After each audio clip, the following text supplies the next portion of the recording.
नमस्कार, सुप्रभात। स्वागत है आप सभी का। आइए शुरुआत करते हैं मुख्य गतिविधियों के साथ।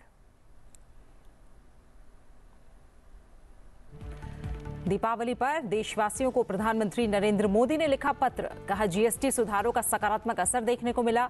वैश्विक संकटों के बीच स्थिरता और संवेदनशीलता का प्रतीक बनकर उभरा भारत। देश ने मर्यादा का किया पालन। ऑपरेशन सिंदूर के जरिए लिया अन्याय का बदला। केरल के 4 दिन के दौरे पर राष्ट्रपति द्रौपदी मुर्मू। तिरुवनंतपुरम में राज्यपाल राजेंद्र विश्वनाथ अर्लेकर, मुख्यमंत्री पिनाराई विजयन ने किया स्वागत। आज सबरीमाला मंदिर में दर्शन का कार्यक्रम। कल राजभवन में पूर्व राष्ट्रपति के.आर. नारायणन की प्रतिमा का करेंगे अनावरण। उपराष्ट्रपति और राज्यसभा के सभापति सीपी राधाकृष्णन ने राज्यसभा सचिवालय का किया दौरा। सदन के सुचारू और प्रभावी संचालन को सुनिश्चित करने में अधिकारियों और कर्मचारियों की भूमिका की सराहना की। संसदीय कार्यप्रणाली को सुदृढ़ बनाने के लिए समर्पण और व्यावसायिकता के साथ योगदान जारी रखने के लिए किया प्रोत्साहित। प्रधानमंत्री नरेंद्र मोदी ने बोलीविया के नए राष्ट्रपति चुने जाने पर रोड्रिगो पॉज परेरा को दी बधाई। सोशल मीडिया प्लेटफॉर्म एक्स के जरिए पीएम ने भारत और बोलीविया के मैत्रीपूर्ण संबंधों का किया जिक्र।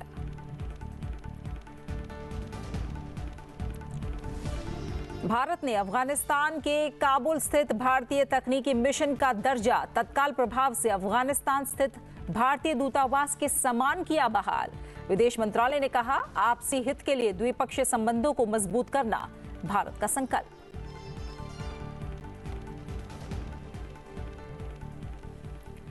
राष्ट्रपति द्रौपदी मुर्मू 24 अक्टूबर तक 4 दिन के लिए केरल दौरे पर है। इस दौरान राष्ट्रपति कई कार्यक्रमों में शामिल होंगी। राष्ट्रपति द्रौपदी मुर्मू केरल की 4 दिवसीय आधिकारिक यात्रा पर मंगलवार को तिरुवनंतपुरम पहुंची। तिरुवनंतपुरम एयरपोर्ट पर पहुंचने पर केरल के राज्यपाल राजेंद्र विश्वनाथ आर्लेकर, मुख्यमंत्री पिनाराई विजयन और केंद्रीय मंत्री जोश कुरियन ने एयरपोर्ट पर राष्ट्रपति द्रौपदी मुर्मू का स्वागत किया। अपनी इस यात्रा के दौरान राष्ट्रपति कई कार्यक्रमों में शामिल होंगी। राष्ट्रपति आज पथनमथिट्टा जिले के सबरीमाला स्थित भगवान अयप्पा मंदिर में दर्शन और आरती के लिए जाएंगे। साथ ही 23 अक्टूबर को राष्ट्रपति तिरुवनंतपुरम के राजभवन में भारत के पूर्व राष्ट्रपति के.आर. नारायणन की प्रतिमा का अनावरण करेंगी और इसके बाद वो वर्कला स्थित शिवगिरी मठ में श्री नारायण गुरु की महासमाधि शताब्दी समारोह का उद्घाटन करेंगी। राष्ट्रपति कोट्टायम जिले के पाला स्थित सेंट थॉमस कॉलेज के 75 वर्ष पूरे होने के उत्सव यानी प्लैटिनम जुबली समारोह के समापन में भी शामिल होंगी। साथ ही 24 अक्टूबर को वो एर्नाकुलम स्थित सेंट टेरेसा कॉलेज के शताब्दी समारोह में हिस्सा लेंगी।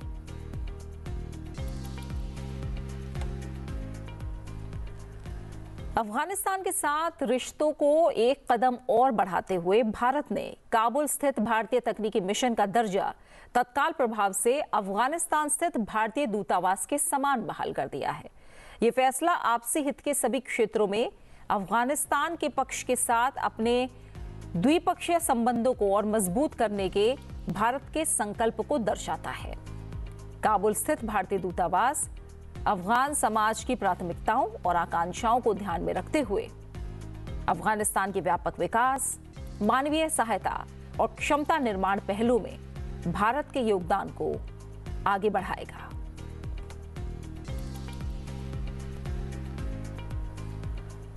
केंद्रीय वाणिज्य और उद्योग मंत्री पीयूष गोयल ने मंत्रालय के वरिष्ठ अधिकारियों के साथ संसद भवन में सीपी राधाकृष्णन से मुलाकात की। बैठक के दौरान उपराष्ट्रपति को मंत्रालय की प्रमुख पहलों और चल रही गतिविधियों के बारे में तमाम जानकारी दी गई। इनमें विनिर्माण और विदेशी व्यापार की वर्तमान स्थिति, व्यापार सुगमता की दिशा में प्रयास और मेक इन इंडिया, पीएलआई योजना, पीएम गति शक्ति राष्ट्रीय मास्टर प्लान, स्टार्टअप इंडिया, राष्ट्रीय विनिर्माण मिशन, एफटीए, एक जिला एक उत्पाद, औद्योगिक गलियारे, एसईजेड और बौद्धिक संपदा अधिकारों का संरक्षण जैसी प्रमुख पहलें शामिल हैं। उपराष्ट्रपति ने भारत को विनिर्माण और निर्यात के वैश्विक केंद्र के रूप में स्थापित करने में मंत्रालय के प्रयासों की सराहना की। साथ ही विकसित भारत के विजन को साकार करने के लिए विभागों में समन्वित कार्रवाई के महत्व पर भी उन्होंने जोर दिया।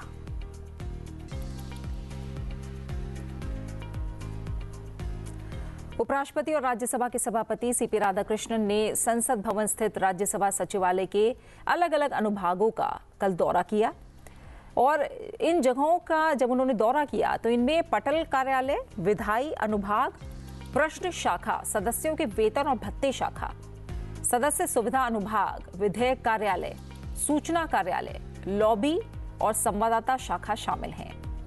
उपराष्ट्रपति और राज्यसभा के सभापति ने अधिकारियों और कर्मचारियों से बातचीत की और दीपावली की शुभकामनाएं दी। साथ ही राज्यसभा के सुचारू और प्रभावी संचालन को सुनिश्चित करने में उनकी भूमिका की सराहना की। उन्होंने समर्पण और व्यावसायिकता के साथ योगदान जारी रखने, संसदीय कार्य प्रणाली को सुदृढ़ बनाने और राष्ट्र की सेवा के लिए प्रतिबद्ध रहने के लिए कर्मचारियों और अधिकारियों को प्रोत्साहित किया।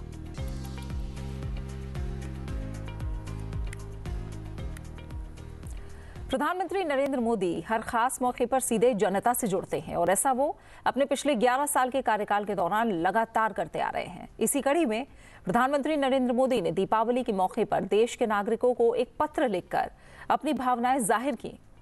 प्रधानमंत्री ने स्वदेश निर्मित विमान वाहक पोत INS विक्रांत पर नौसैन्य कर्मियों के साथ दिवाली मनाने के एक दिन बाद देशवासियों को पत्र लिखा और इसमें कहा कि सभी प्रयास हमें तेजी से विकसित भारत की ओर लेकर जाएंगे। उन्होंने कहा कि मैं आप सभी को ऊर्जा और उत्साह से भरे पावन पर्व दीपावली की हार्दिक शुभकामनाएं देता हूं। अयोध्या में राम मंदिर के भव्य निर्माण के बाद ये दूसरी दीपावली है। प्रधानमंत्री ने कहा कि भगवान श्री राम हमें मर्यादा का पालन करना सिखाते हैं और अन्याय से लड़ने का साहस भी देते हैं। इसका जीता जागता उदाहरण हमने कुछ महीने पहले ऑपरेशन सिंदूर के दौरान देखा था। ऑपरेशन सिंदूर के दौरान भारत ने न केवल धर्म का पालन किया बल्कि अन्याय का बदला भी लिया।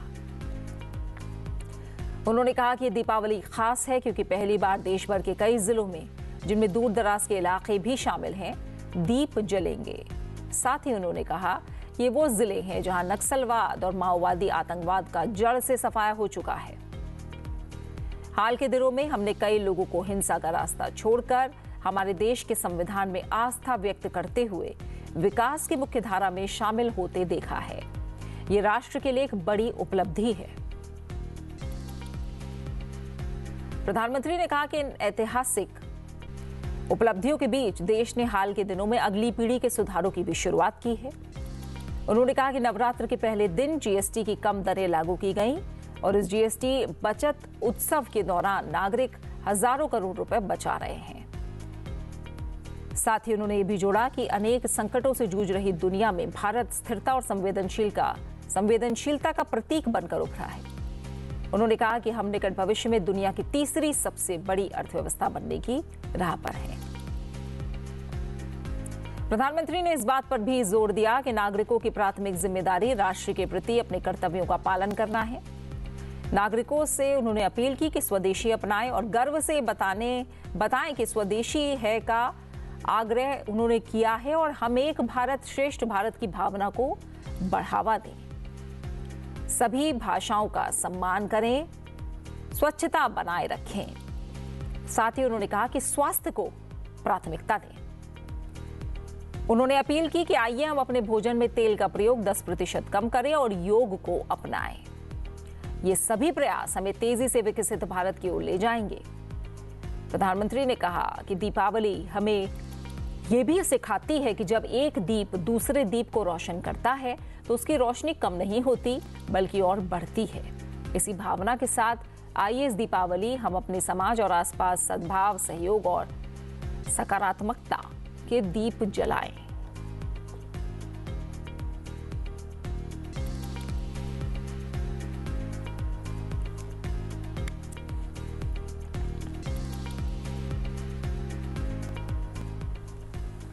जापान की संसद ने साने ताकाइची को देश की पहली महिला प्रधानमंत्री के रूप में चुना है और इस घटनाक्रम से एक दिन पहले 64 वर्षीय ताकाइची की संघर्षरत लिबरल डेमोक्रेटिक पार्टी ने एक नए सहयोगी दल के साथ गठबंधन समझौता किया।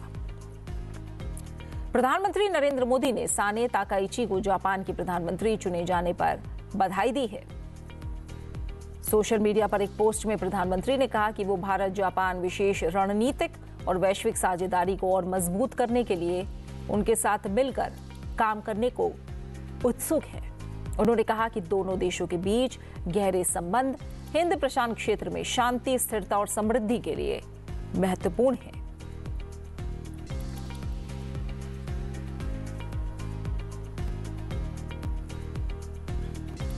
साथ ही प्रधानमंत्री नरेंद्र मोदी ने बोलीविया के नए राष्ट्रपति चुने जाने पर रॉड्रिगो पॉज परेरा को बधाई दी।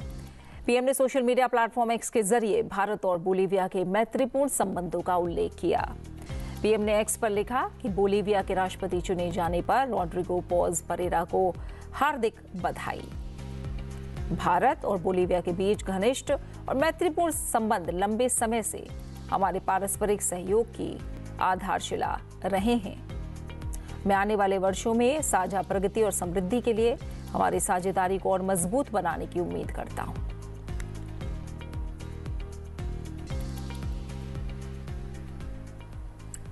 रक्षा मंत्री राजनाथ सिंह ने कहा है कि एक सशक्त पुलिस बल ही सशक्त राष्ट्र का निर्माण कर सकता है और यही सरकार का लक्ष्य है।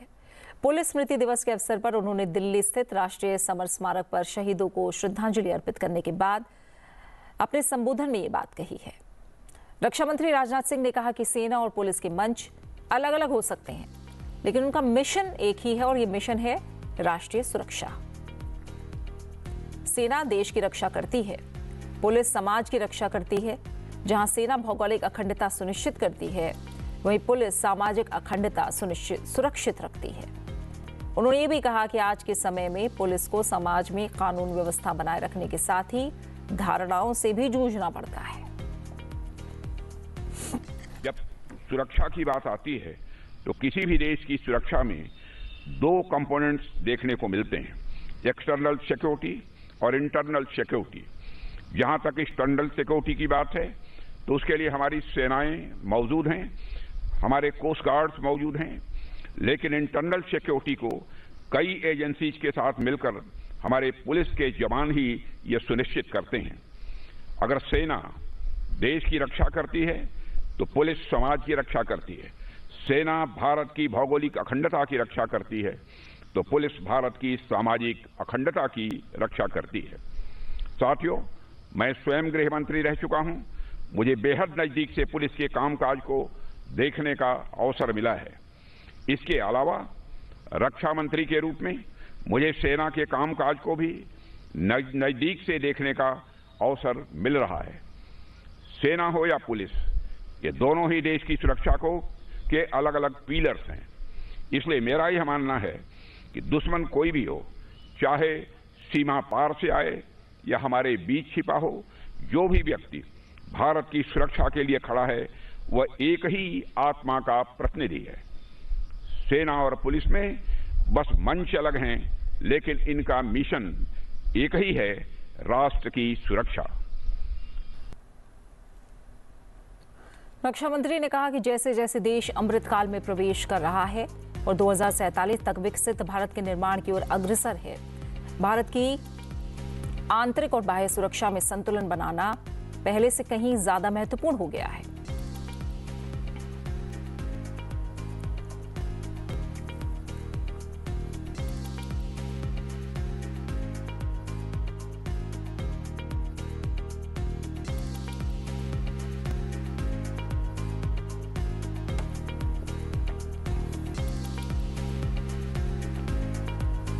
पुलिस स्मृति दिवस हर साल 21 अक्टूबर को लद्दाख के हॉट स्प्रिंग्स में चीन के हमले के शहीद हुए 10 बहादुर पुलिसकर्मियों को श्रद्धांजलि देने के लिए मनाया जाता है। आज जब हम अमृतकाल में प्रवेश कर चुके हैं और हम 2047 तक विकसित भारत की तरफ देख रहे हैं, तो ऐसे समय में भारत की एक्सटर्नल और इंटरनल सिक्योरिटी दोनों का संतुलन पहले से कहीं अधिक जरूरी हो गया है। आज का दौर चुनौतियों से भरा हुआ है। एक ओर सीमाओं पर अस्थिरता है, दूसरी ओर समाज के भीतर नए तरह के अपराध, आतंक और वैचारिक युद्ध जन्म ले रहे हैं। आज अपराध की प्रकृति बदल रही है। हमारा समाज जितना मॉडर्न हो रहा है, क्राइम भी उतना ही ऑर्गेनाइज्ड इनविजिबल और कॉम्प्लेक्स होता जा रहा है। पहले चोरी होती थी, डकैती होती थी, झगड़े होते थे, यही अपराध के स्वरूप थे। लेकिन आज क्राइम एक मल्टी डायमेंशनल फेनोमेनन बन गया है। अब अपराध केवल किसी व्यक्ति की प्रॉपर्टी या लाइफ पर अटैक नहीं करता, बल्कि वह हमारी प्राइवेसी, आइडेंटिटी और ट्रस्ट पर भी हमला करता है। इन्हीं अदृश्य खतरों से हमारी पुलिस हर दिन लड़ रही है, बहादुरी के साथ लड़ रही है। आज पुलिस को सिर्फ अपराध से नहीं, बल्कि परसेप्शन से भी लड़ना पड़ रहा है। रेल मंत्री अश्विनी वैष्णव ने छठ पूजा से पहले मंगलवार को नई दिल्ली रेलवे स्टेशन का दौरा किया और इस त्योहारी सीजन के दौरान रेलवे के जरिए की गई व्यवस्थाओं का जमीनी स्तर पर आकलन किया। केंद्रीय मंत्री ने प्लेटफॉर्म संख्या 1 से होते हुए आरपीएफ नियंत्रण कक्ष का दौरा किया, जो पूरे स्टेशन पर नजर रखता है। उन्होंने यात्रियों से बातचीत की और वहां की व्यवस्थाओं का जायजा लिया। प्राथमिक चिकित्सा कक्ष का भी दौरा किया और ड्यूटी पर तैनात डॉक्टरों से बात की। उन्होंने नई दिल्ली रेलवे स्टेशन के प्लेटफॉर्म संख्या 16 पर पटना जाने वाली अमृत भारत एक्सप्रेस के यात्रियों से भी बातचीत की। यात्रियों ने भारतीय रेलवे के उनके लिए की गई व्यवस्थाओं की सराहना भी की। यात्रियों की सुविधा के लिए बनाए गए होल्डिंग एरिया यानी यात्री सुविधा केंद्र का भी दौरा किया। दीपावली और छठ महापर्व हैं और इस पे देश भर से बहुत बड़ा मूवमेंट होता है पैसेंजर्स का, और इसके लिए पूरी तरह से हम लोग मेहनत कर रहे हैं, प्रयासरत हैं। 12 लाख रेलवे एम्प्लॉयज हैं, दिन रात लगे हुए हैं। कल दिवाली में भी कंप्लीटली स्टेशंस पे, ट्रेन्स में, वॉर रूम में लगातार प्रयास चल रहा है कि सभी पैसेंजर्स को समय पे अपने गंतव्य पे सेफली पहुंचा सके। और करीब करीब 1 करोड़ से ज़्यादा पैसेंजर्स अब तक स्पेशल ट्रेन्स में मूव कर चुके हैं। रेगुलर ट्रेन्स अलग हैं, उसके अलावा जो स्पेशल ट्रेन्स है उसमें, और जो दिल्ली एरिया इसमें करीब 4.25 lakh passengers on an average daily travel कर रहे हैं यहाँ से। वैसे ही और दूसरे जो बड़े स्टेशंस हैं, सूरत है, मुंबई एरिया है, कोयम्बतूर एरिया है, हैदराबाद है, फिर बेंगलुरु है, इन सब एरियाज में भी कंटिन्यूसली मॉनिटरिंग चल रही है। और जो गाड़ियाँ स्पेशल ट्रेन्स मूव भी कर रही है उनका भी वॉर रूम में कंट्रोल चार्ट, और हर एक डिवीजन में वॉर रूम बना हुआ है, हर एक जोन में वॉर रूम बना हुआ है। सभी अधिकारी हो या कर्मचारी, सभी के सभी दिन रात लगे हुए हैं। कभी जो आसमान सिर्फ कुछ लोगों तक सीमित था, आज वो उड़ान योजना से हर आम नागरिक के लिए खुला है। उड़ान योजना के 9 वर्ष पूरे हो चुके हैं और इन 9 वर्षों में 3,23,000 उड़ानों के माध्यम से 1,56,00,000 से अधिक यात्रियों को ये सुविधा प्रदान की गई है।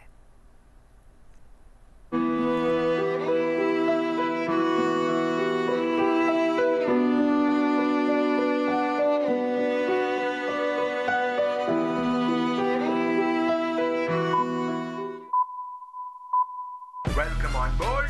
Fasten your seatbelts. We're taking off to a new India.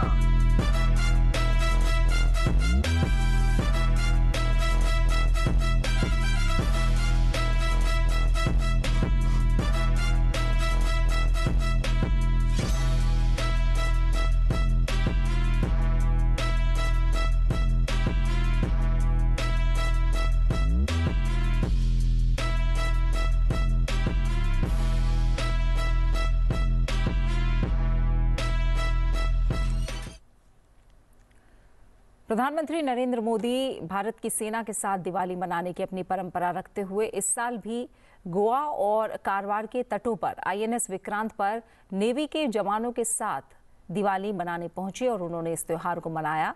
जाते जाते आपको दिखाते हैं इसी से जुड़ी कुछ झलकियां। अपना अच्छे से ख्याल रखिए, मुझे दीजिए इजाजत। नमस्कार।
सारी जहां से प्यारी मेरे भारत की बेटी, तू सारी जहां पे भारी मेरे भारत की बेटी।